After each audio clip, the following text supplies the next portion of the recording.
I don't usually put more than one fight per anime to give other anime a chance, but this year I included multiple fights from the same anime if it deserves it. I didn't include Demon Slayer and Chainsaw Man because there is no digital release to use.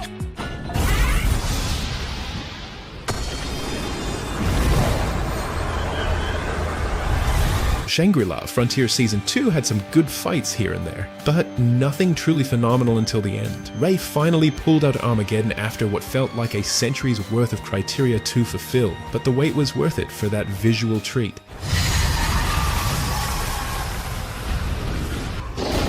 Armageddon!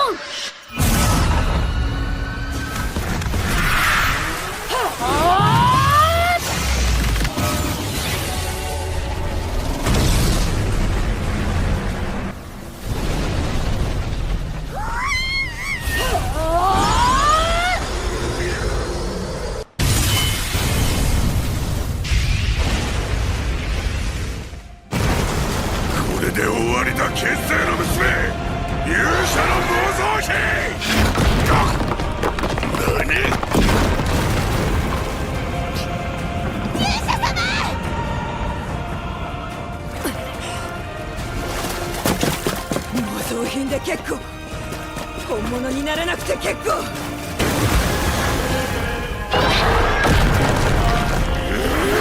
Clevetess came out of nowhere with the 90s style dark fantasy that we've been missing out for a long time. The animation isn't always the best, but they went all out for the final battle between Alicia versus Drell. The fight was highly fluid and they didn't hold back on the brutality of a battle between immortals.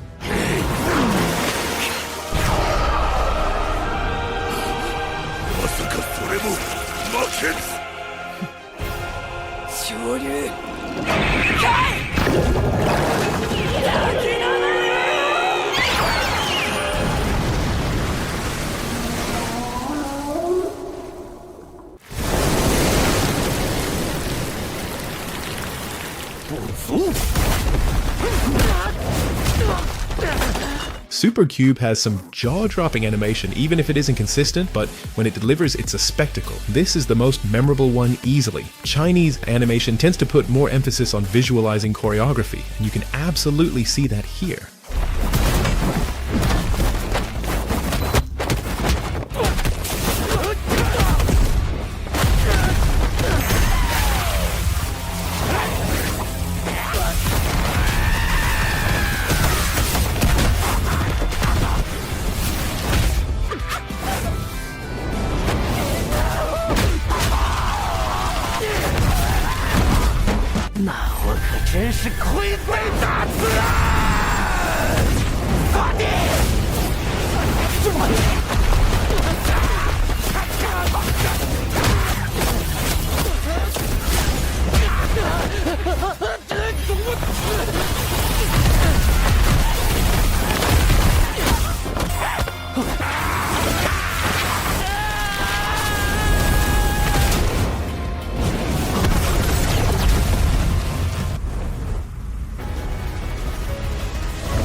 It may not have been the best arc in the Dragon Ball franchise, but seeing SSJ4 appear again was a real moment. I'm not a big fan of the chibi angle, so it was a bonus that the transformation was in adult form. The animation was gorgeous, especially that Kamehameha. Overall, dressing up as Jiren wasn't going to save Goma this time.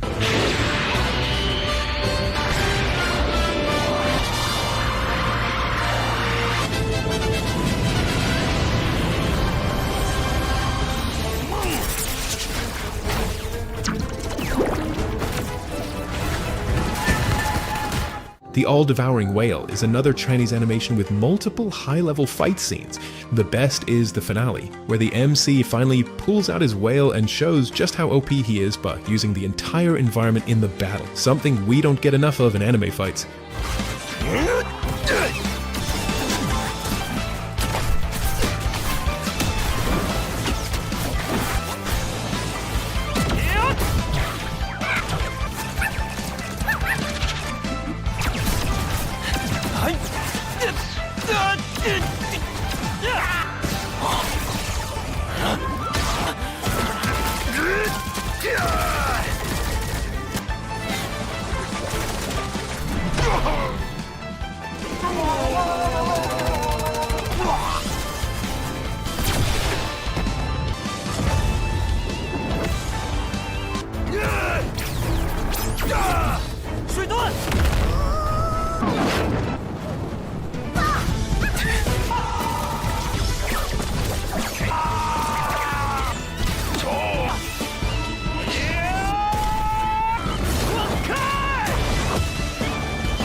You only need a single neuron to understand the plot of aura leveling, and yet it absolutely dominated 2025. Every fight scene was top tier, but it wasn't just the action and choreography that made it legendary. It was Shinru himself. He only really has one stat, and that is his aura stat. And this is the first fight where we see that in full force, where he just casually stabs the villain in the side and strolls away without looking back.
To Be Hero X had a refreshing animation style that transitions between 2D and 3D, somewhat similar to Arcane. The general animation quality was high, but the best fight probably goes to Boa vs. Queen. The final scene of multiple heroes jumping outs was also pretty good, but it wasn't really a fight. More like him going for a walk with his dog. For that reason, this constant destructive escalation sequence takes the spot for me.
Fujimoto is known for Chainsaw Man and Look Bad. People loved his work so much that they started hunting for anything he has to animate. And the result is Tatsuki Fujimoto 17 to 26, an anthology of his one-shots. The first episode's chaos had better visuals than most fights of the entire year, and you could immediately tell it was Fujimoto's world based on the vibe and art style.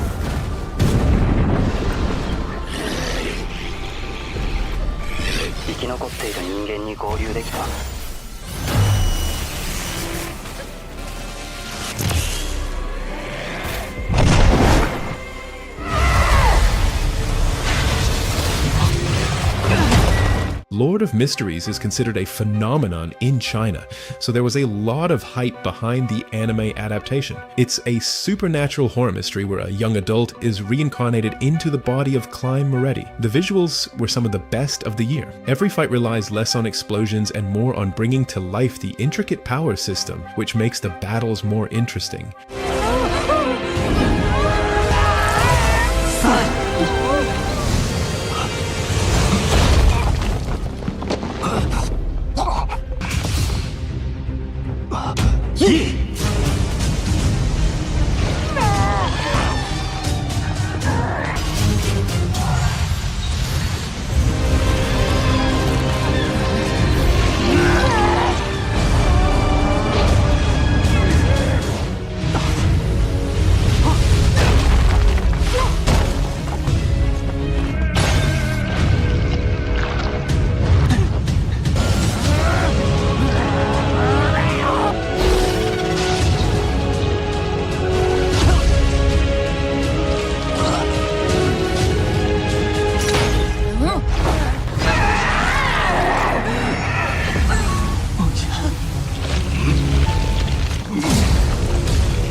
Legend of Hay is a film that went under the radar in the presence of Demon Slayer and Chainsaw Man, but it was an equally good movie with phenomenal fight sequences with fluid choreography. The highlight is Chinese Gojo showcasing just how OP he is. He deliberately flew at a slow pace so that the humans can unleash everything they had, but it wasn't even enough to scratch his t-shirt.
还有比现在更差的状况吗？